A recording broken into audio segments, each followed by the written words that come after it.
The council chamber was a grand place. Its walls curved up into a dome that showed the stars outside. 47 different species had seats in the massive circular room. The oldest and most powerful races sat in the center, on elevated platforms that made them look down on everyone else. The younger races sat in the outer rings, getting further from the center based on how little the council valued them. Humans sat in the very last row. Dr. Sarah Chen stood at the speaking podium, her hands gripping the sides as she waited. She had been waiting for 20 minutes now while the Vrex ambassador finished a long speech about mining rights on a dead moon nobody cared about. Sarah was a small woman with tired eyes and gray streaking through her black hair. She had been waiting for this chance to speak for 6 months. Finally, the Vrex sat down. His scales glittered under the chamber lights as he folded his forearms in satisfaction. "Next petition," the council speaker announced in a bored voice. The speaker was a Saltire, a floating jellyfish-like creature inside a tank of purple liquid. "The human representative wishes to discuss infrastructure upgrades." Sarah took a breath and began. "Honored council members, thank you for hearing me today. I'm here to present a proposal for upgrading the deep space communication relays in sectors 7 through 12. Our current relays are over 80 years old and denied," the Vrex ambassador said, not even looking at her. Sarah blinked. "I haven't finished explaining the proposal." "You don't need to," another voice said. This one belonged to the Calathi representative, a being that looked like a collection of floating crystals held together by some invisible force. "The current relays work fine. If they break, humans will fix them." "That's what humans do." Several council members made sounds that might have been laughter. Sarah felt her face grow hot, but she kept her voice calm. "With respect, the relays are failing. We've had 6 major outages in the past year alone. If we upgrade now, the matter is closed," the speaker said. "Next petition." Sarah walked back to her seat in the outer ring. As she passed the center platforms, she heard the Vrex ambassador talking to his aide. "Why do they always want to talk about policy?" he said. "Let the humans do what they do best. Fix things and stay out of important matters."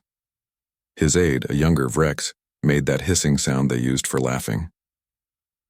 Sarah sat down next to Marcus Webb, the human ambassador. He was an older man with dark skin and white hair, wearing the simple blue uniform that all human representatives wore. He put a hand on her shoulder but said nothing. There was nothing to say. This happened every time. After the session ended, Sarah walked through the council station back to the human sector. The station was enormous, a city in space that housed over 2 million beings from all the council races. As she walked, she passed through different sections. She walked past the water recycling center that humans had built 30 years ago. Before that, the station had constant water shortages. Now it produced clean water for everyone, and nobody remembered it had been a problem. She passed the medical wing that human doctors had expanded. Before humans arrived, most species had to receive care in their own separate facilities because the equipment was not compatible.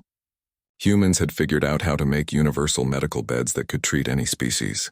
Now aliens from all over the galaxy came here for surgery. She passed the agricultural domes where human farmers had introduced crop rotation techniques that tripled food production. The station had gone from importing 90% of its food to growing almost everything it needed. Nobody thanked the humans for any of this. The other races just assumed these things had always been there. In the human sector, Sarah found her team of engineers gathered in their workshop. There were 15 of them, and they all looked as tired as she felt.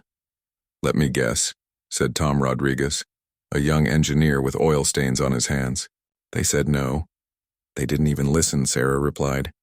She sat down heavily in a chair. "The relays are going to fail. Maybe not today or tomorrow, but soon. And when they do, communication across a quarter of council space will go dark. Then they'll blame us for not maintaining them," said another engineer, a woman named Yuki Tanaka, "even though we've been telling them for 2 years that maintenance isn't enough anymore." Marcus Webb entered the workshop. He looked older than he had that morning, more bent. "I just got word from New Singapore," he said.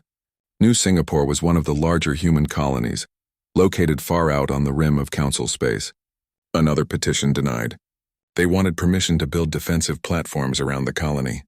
"Why would we need council permission for that?" Tom asked. "It's our colony."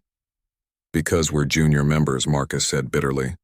"We can't make military decisions without council approval. Meanwhile, the Krath swarm has been spotted only 10 light-years from New Singapore. The Krath were a hostile species, something like insects but much larger and much meaner. They attacked colonies on the edges of Council space, taking resources and killing anyone who got in their way. The Council's military forces were supposed to protect everyone, but somehow human colonies were always the last to receive help. Sarah looked around at her team. They were all good people. They worked long hours for little recognition. They fixed things that nobody noticed until they broke. They saved lives with equipment they had designed themselves, and the Council treated them like servants. "How long have we been members of the Council?" she asked quietly. 203 years, Marcus replied. 203 years, Sarah repeated. "And we still can't vote on anything important. We still need permission to defend our own people. We still get ignored every time we try to speak." "That's the price of membership," Marcus said, but he didn't sound like he believed it anymore. Sarah stood up and walked to the window. Outside, she could see the stars. Out there, somewhere, were 57 human colonies.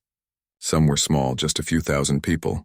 Others were large, with populations in the millions.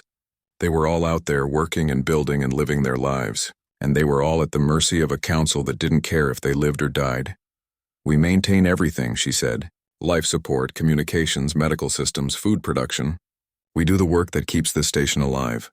We do the work that keeps half the council's space stations and ships running, and they treat us like we should be grateful for the opportunity."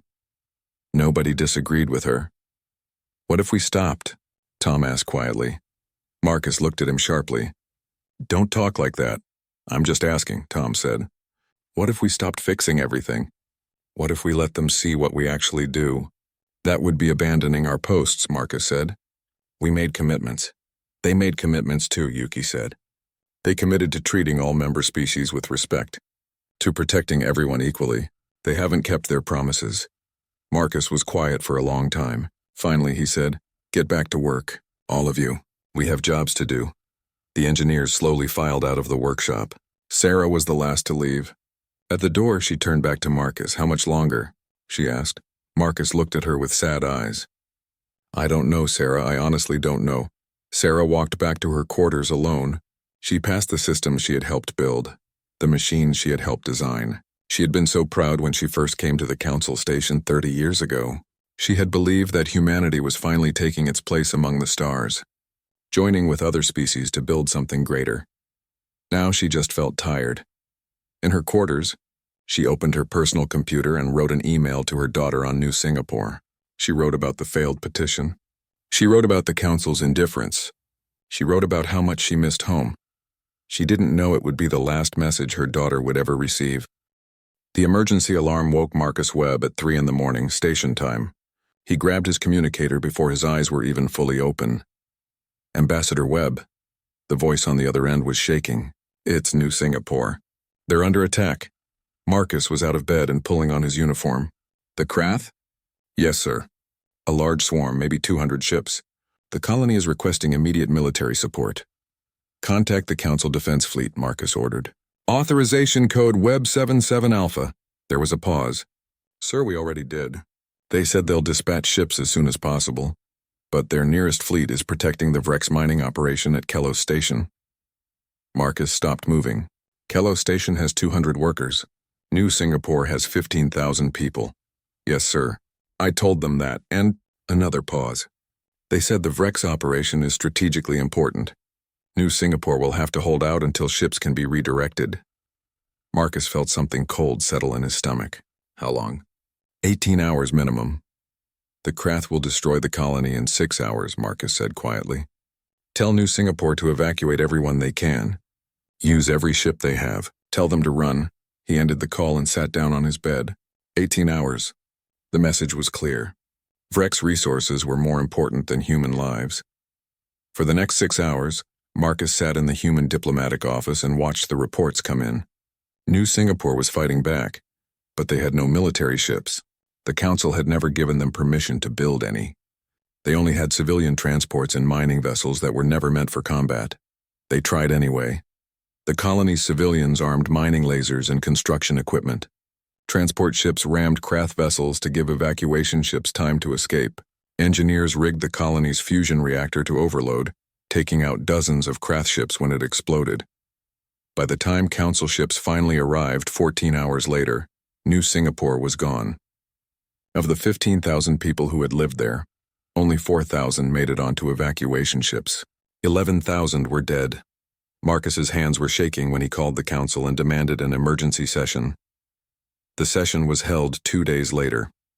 The council chamber was full, but Marcus noticed that many of the elder race ambassadors seemed annoyed at being called together on such short notice. Marcus stood at the podium. He had not slept since the attack. His uniform was wrinkled. He didn't care. Honored council members, he began. His voice was rough. 3 days ago, a human colony was destroyed. 11,000 humans died while council ships protected a mining operation with 200 workers. I'm here to demand an explanation.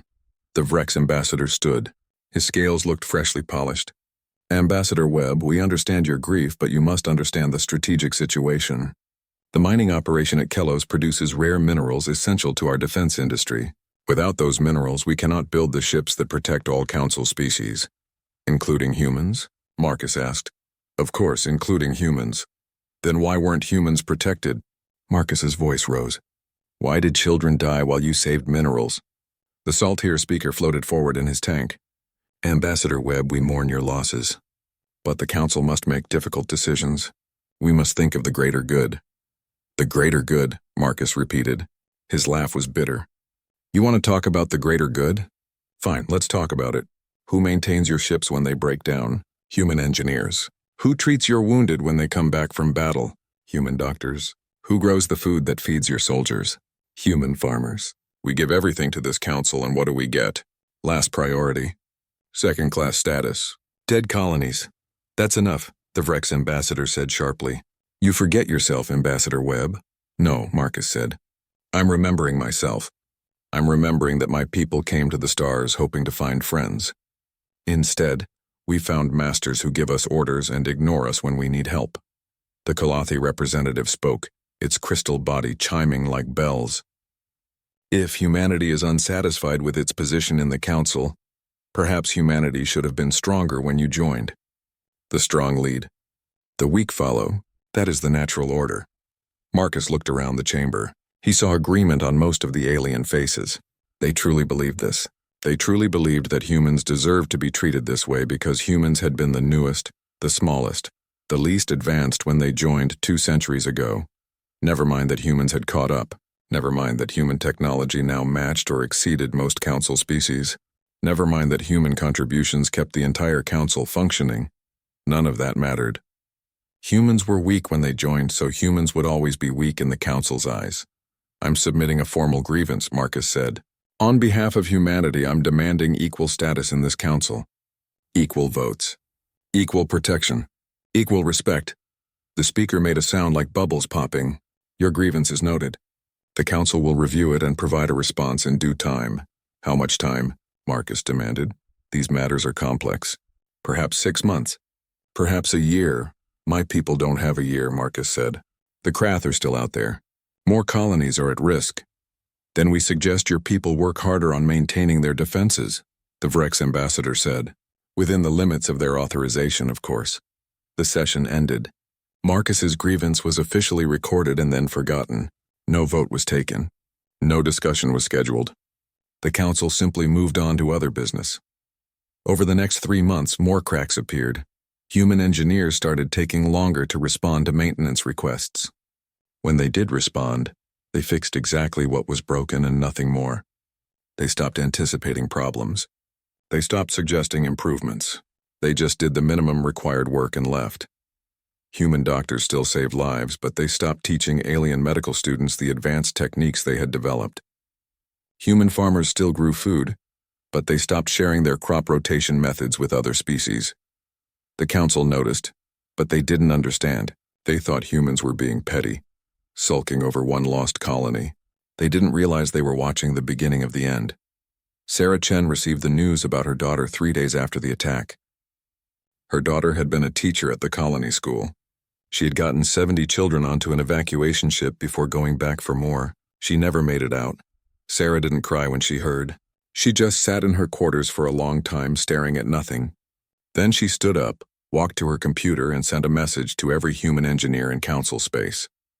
The message was simple. How much longer are we going to accept this? She got 4,000 replies in the first hour. By the end of the day, she had 12,000. All of them said the same thing. Not much longer. Meetings started happening in human quarters across council space.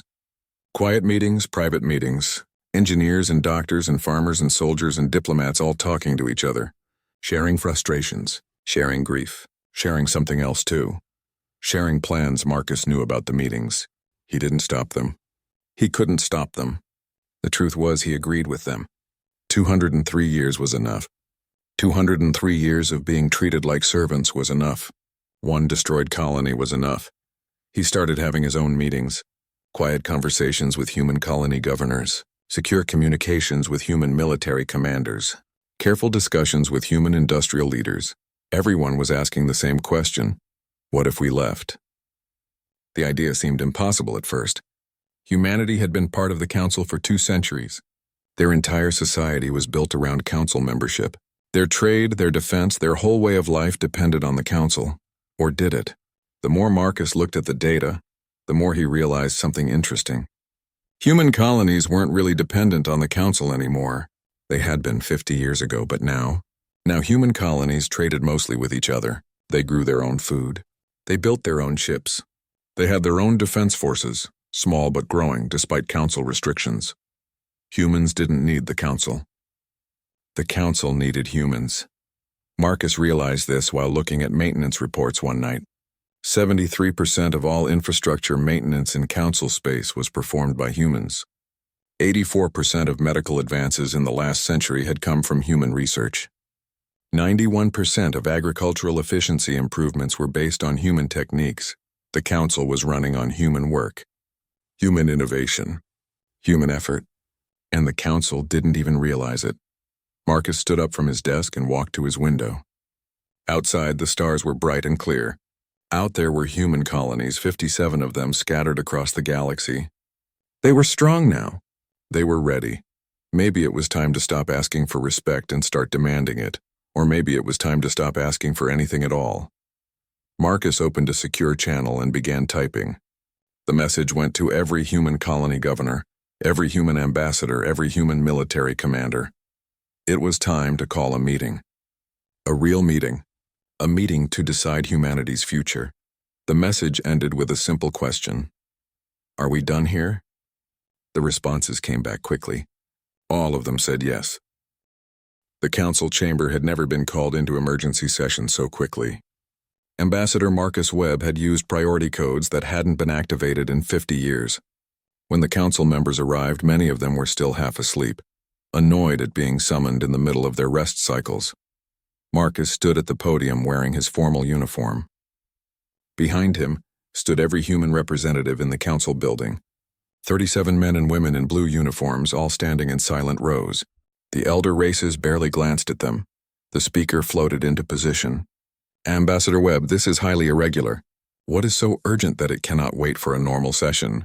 Marcus looked around the chamber slowly, meeting the eyes of as many council members as he could. Then he spoke, and his voice was absolutely calm. Honored council members, I am here to inform you that humanity is formally withdrawing from the Galactic Council. Effective immediately. For a moment, there was complete silence. Then the chamber erupted. Impossible, the Vrex ambassador shouted, rising from his seat. You cannot simply leave. You are junior members, the Kalathi representative chimed. You have no authority to make such decisions. You need us, another voice called out. You need our trade, our protection, our technology. Marcus waited for the noise to die down. He didn't raise his voice. He didn't need to. When he spoke again, his words cut through the chaos like a knife. We don't need you, he said. We never did. You needed us. The Saltier speaker made an angry, bubbling sound. That is absurd. Humanity joined the council because you were weak, alone, struggling to survive in the galaxy. We gave you protection. We gave you trade. We gave you everything. Marcus smiled, but there was no warmth in it. Did you? Let me share some information with you. Information that apparently none of you have bothered to look at in 200 years. He activated a holographic display. Numbers and charts appeared in the air above the podium. 73% of all infrastructure maintenance in council space is performed by humans. Every water system, every air recycler, every power generator in this station, and 50 others like it. Maintained by humans. The display changed. 84% of all medical advances in the last century came from human research. The surgical techniques that can treat all 47 council species. The medicines that cured the Saltier plague 20 years ago. The trauma care that saves your soldiers' lives. All human innovations. Another change. 91% of agricultural efficiency improvements in the last 100 years were developed by human farmers. The crop rotation systems that feed you. The food synthesis methods that turned barren stations into self-sufficient habitats. The preservation techniques that allow food shipments across the galaxy. All human work. Marcus looked up from the display. So please tell me again how much we need you. The Vrex ambassador's scales had turned a dark, angry color. This is manipulation of data. You are twisting facts to— I'm showing you the truth, Marcus interrupted. The truth you've ignored for 2 centuries because it was convenient. You call us junior members. You treat us like servants. You tell us to fix things and stay out of policy. And we did it. We fixed everything. We built everything. We maintained everything. While you sat in your comfortable chairs and made decisions, we kept your entire civilization running. Even if this is true, the Kalathi said, its crystals flashing with agitation, you cannot survive without council protection. The Krath will destroy your colonies. The other hostile species will hunt you down. You need our military. Do we? Marcus asked. Your military that took 18 hours to respond when New Singapore was burning? Your protection that values Vrex minerals over human children? That kind of protection? He activated another display. This one showed star charts. Human colonies have been building their own defense networks for 30 years. You never noticed because you never cared. We have ships. We have weapons. We have trained soldiers. More importantly, we have 57 colonies that actually work together instead of arguing about who gets the center seat. This is rebellion, someone shouted. This is treason. This is resignation, Marcus corrected. We're not attacking you. We're not sabotaging anything. We're simply leaving. We're done being junior members. We're done being treated as less than equal. We're done watching our people die while you protect your mining operations. The speaker tried to regain control of the chamber. Ambassador Webb, please be reasonable. If you have grievances, we can discuss them. We can negotiate. I filed a formal grievance 3 months ago, Marcus said, after New Singapore was destroyed. Do you remember what you said? You said you would review it in due time, maybe 6 months. Maybe a year. His voice hardened. 11,000 of my people died, and you wanted them to wait in line for justice. We have procedures, the speaker began. We're done with your procedures, Marcus said. We came to the stars 200 years ago hoping to find friendship, hoping to build something greater together. Instead, you gave us mops and told us to be grateful for the opportunity to clean your floors. He looked around the chamber one last time. We're not angry. We're not vengeful. We're just tired. Tired of being invisible, tired of being dismissed, tired of being told that our work doesn't matter and our lives matter even less. And he paused. So we're leaving, all of us. Every human engineer, every human doctor, every human farmer, every human diplomat in council space. We're going home. The Vrex ambassador stood again. You cannot do this. We have treaties. We have agreements. You are bound by law. Our lawyers have reviewed every treaty, Marcus said calmly. There is nothing that prevents a voluntary withdrawal from the council. We're not violating any agreements. We're simply choosing not to renew them. We will not let you leave, the Vrex said, and now his voice carried a threat. We will blockade your colonies. We will seize your ships. Marcus met his eyes steadily. Then you will be the ones breaking treaties. You will be the ones committing acts of war. Is that really what you want? The chamber fell silent. Everyone knew the answer. The council races might be arrogant, but they weren't stupid.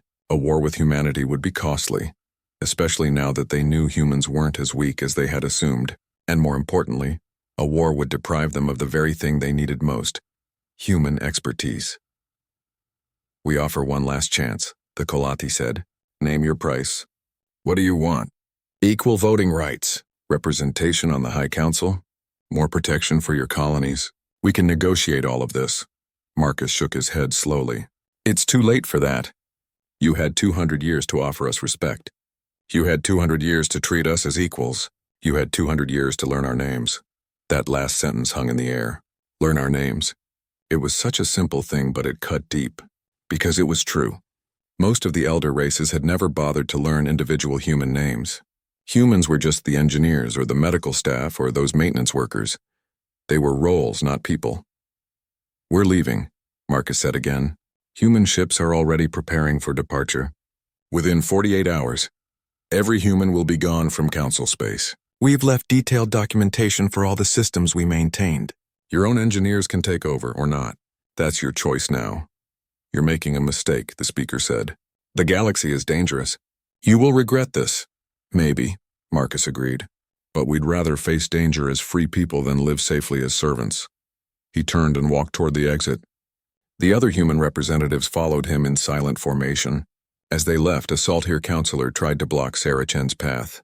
You can't leave, the counselor said, his voice desperate. The medical systems will fail without you. People will die.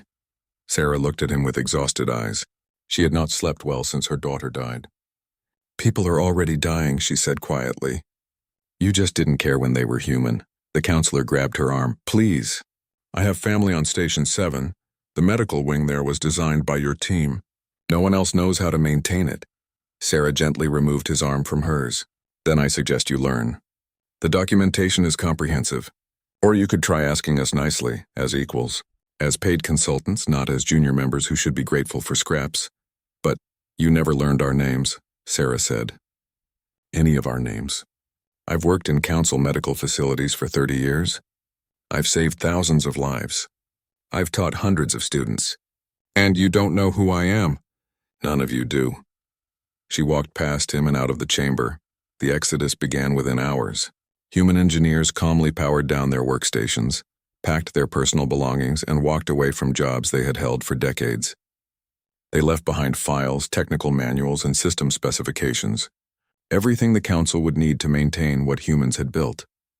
Human doctors finished their current surgeries, transferred their patients to alien colleagues, and departed. They left behind medical databases and research files. Everything the council would need to continue the treatments humans had pioneered. Human farmers harvested their current crops, handed over seed storage and growth schedules, and left. Everything the council would need to keep feeding itself. The council watched in growing horror as ships began departing. First dozens, then hundreds. Every human in council space was going home. On the third day, the first system failed. It was a small thing, just a water recycler in a residential section. Tone month after the humans left. The sewage system in the elder race's residential quarter backed up. The smell was terrible. The Frex ambassador stood in his flooding bathroom, watching brown water seep across his expensive floor tiles, and realized that something had gone very, very wrong. He called the maintenance office. This is Ambassador Krell. I need an engineer immediately. Yes, Ambassador, the voice on the other end said nervously. We'll send someone right away. The engineer who arrived 3 hours later was a young Saltire, fresh out of technical school. He looked at the mess, consulted his handheld computer, and then looked up at the ambassador with frightened eyes. I don't know how to fix this, he admitted. What do you mean you don't know? Krell demanded. You're an engineer. Yes, but this is a human-designed system. The documentation they left is. It's complicated. It assumes knowledge of foundation principles that we weren't taught. I can try, but I might make it worse. Just fix it. The young Saltire tried. He made it worse. By the end of the day, the entire residential quarter had no water at all. It took them 4 days to get the system working again, and even then it only functioned at 60% capacity. The Saltire engineer had to call 5 colleagues, and together they had slowly worked through the human documentation, learning as they went. It's ingenious, one of the engineers said, staring at the system diagrams. The way they integrated the filtration with the recycling, the efficiency of the flow rates, the redundancies built into every junction. I've never seen engineering like this. How long were the humans maintaining this? Another asked. According to the logs, this system has been running for 42 years without major maintenance. The humans just kept it going. They stood in silence, realizing for the first time what they had lost. 3 months after the humans left, the medical crisis became undeniable. Dr. Shellix, the head of Station Medical, stood in his office surrounded by reports he didn't want to read. Across the station, medical equipment was failing, not all at once, but steadily, inevitably. A diagnostic scanner here, a surgical suite there, a life support system, a medical bed. The human documentation was thorough, but it wasn't enough. The equipment was too advanced, too integrated, too dependent on knowledge that humans had developed over generations. Alien doctors could use the equipment when it worked, but they couldn't maintain it. They certainly couldn't repair it. Patients were dying. Not many yet, but enough. And the numbers were growing. Shellix called an emergency meeting of all the station's senior medical staff. 34 doctors from 17 different species gathered in the conference room. "We need to face reality," Shellix said. "Without human support, we cannot maintain current medical capabilities. We need to prioritize, decide which systems are essential, and which we can afford to lose." "All medical systems are essential," someone protested. "Then we'll lose all of them eventually," Shellix said bluntly. "The equipment is failing faster than we can learn to fix it. We have a choice: controlled downsizing or complete collapse." A Vrex doctor stood up. "This is unacceptable. Contact the humans, offer them whatever they want, get them back here." "We've tried," Shellix said tiredly. "They're not responding to any communications." "Then go to them. Send a delegation. Beg if you have to."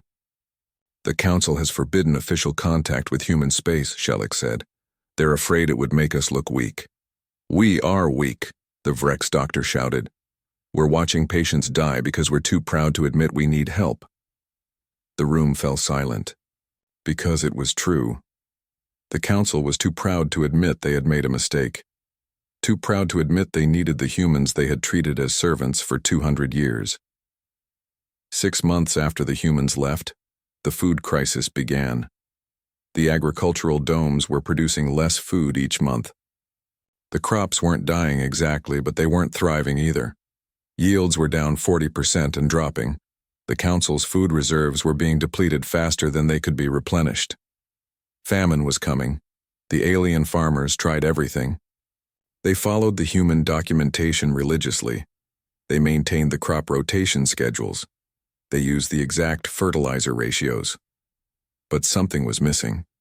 Some knowledge, some understanding that hadn't been written down because humans had considered it too basic to mention. "It's the soil," one Kolathi farmer finally realized. "Look at the mineral analysis. It's slightly off, but I don't know why." "The humans must have been adding supplements," another said. "But which ones, and when, and how much?" They tried to figure it out through trial and error. They killed an entire dome's worth of crops in the process. Across Council space, similar scenes were playing out. Stations that had been self-sufficient for decades were now importing food again. Colonies that had thrived were now rationing. The carefully balanced agricultural system that humans had built was falling apart without them to maintain it. The Council held an emergency session. For the first time in decades, the elder races were frightened. "We must contact humanity," the Kolathi representative said. "We must negotiate their return." "Absolutely not," the Vrex ambassador said. His scales had lost their shine. He had lost weight in the past 6 months. Everyone had. "We cannot show weakness." "We're already weak," someone shouted. "Our stations are failing. Our people are hungry. What more weakness is there to show?" The Saltier speaker tried to maintain order, but his voice had lost its authority. "Perhaps we can offer them incentives, trade agreements, technology exchanges." "They don't need our technology," the Kolathi said. "We're beginning to realize that their technology surpassed ours years ago. We just didn't notice because they were maintaining our systems instead of showing off." "Then what do we offer them?" No one had an answer. Meanwhile, the Krath swarm, sensing weakness, intensified their attacks. Council defense fleets scrambled to respond, but they were hampered by failing logistics. Supply lines that had run smoothly for decades were now chaotic. Ships broke down because maintenance procedures that humans had simplified were now too complex for alien engineers to follow quickly. The council was falling apart.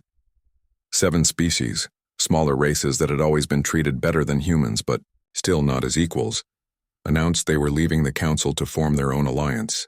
They had watched what happened to humanity and decided they didn't want to be next. The Grand Council Station, once a marvel of galactic civilization, was now struggling. Sections sat in darkness because no one could repair the lighting grid.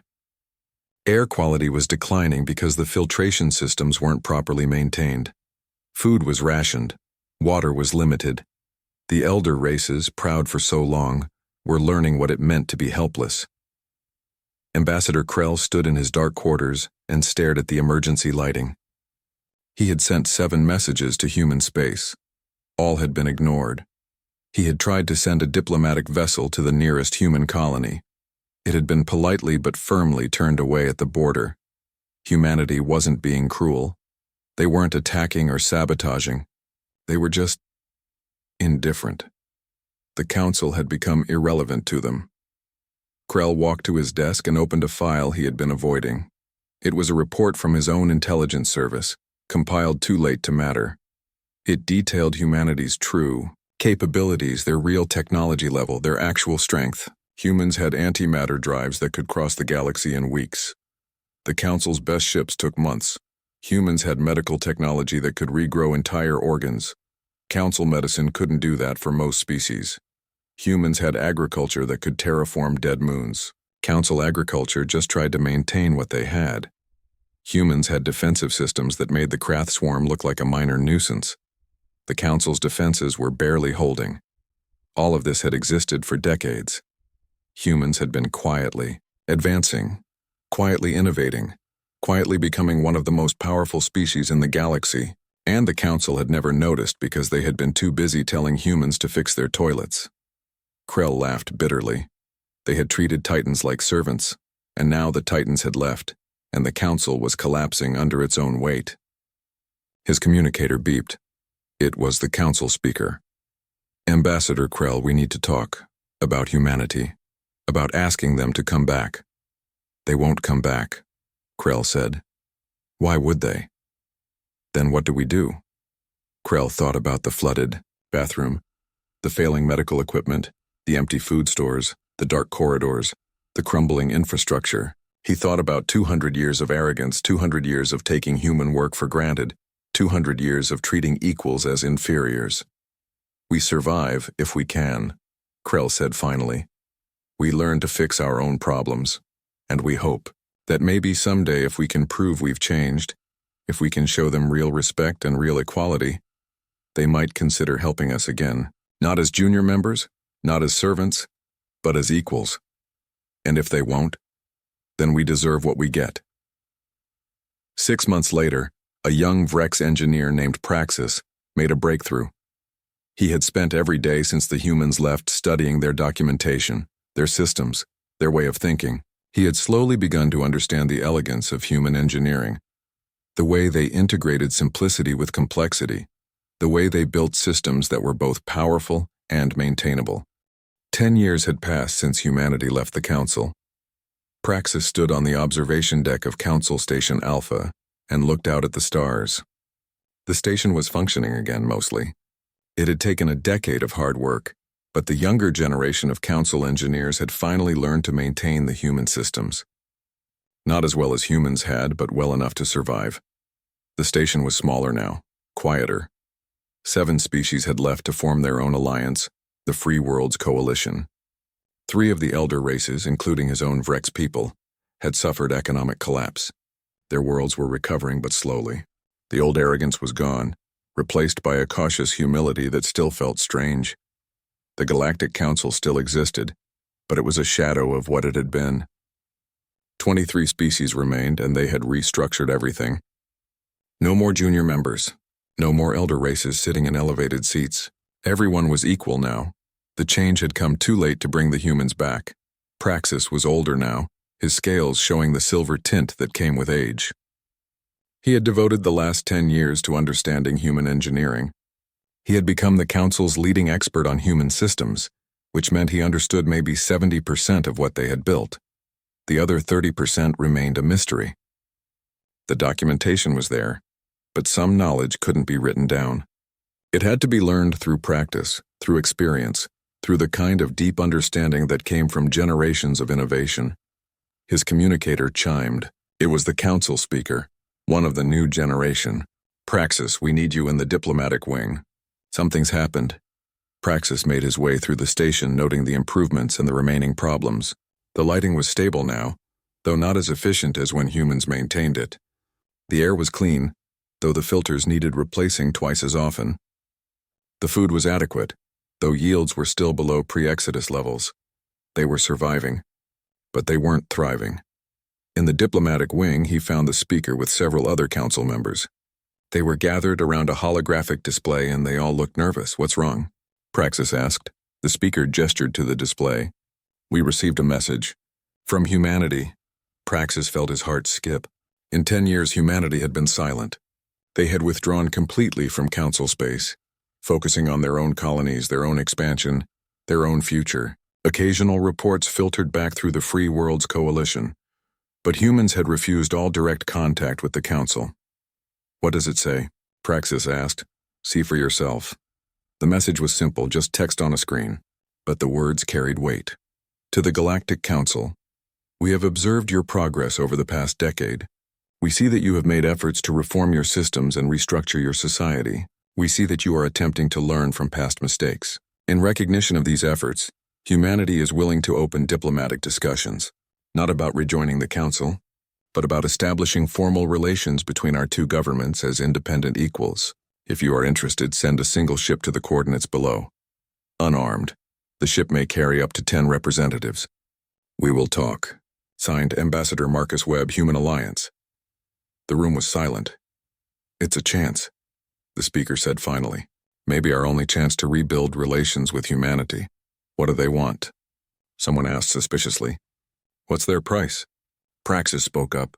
"Maybe they don't want anything. Maybe they're just willing to talk because we've finally proven we can change.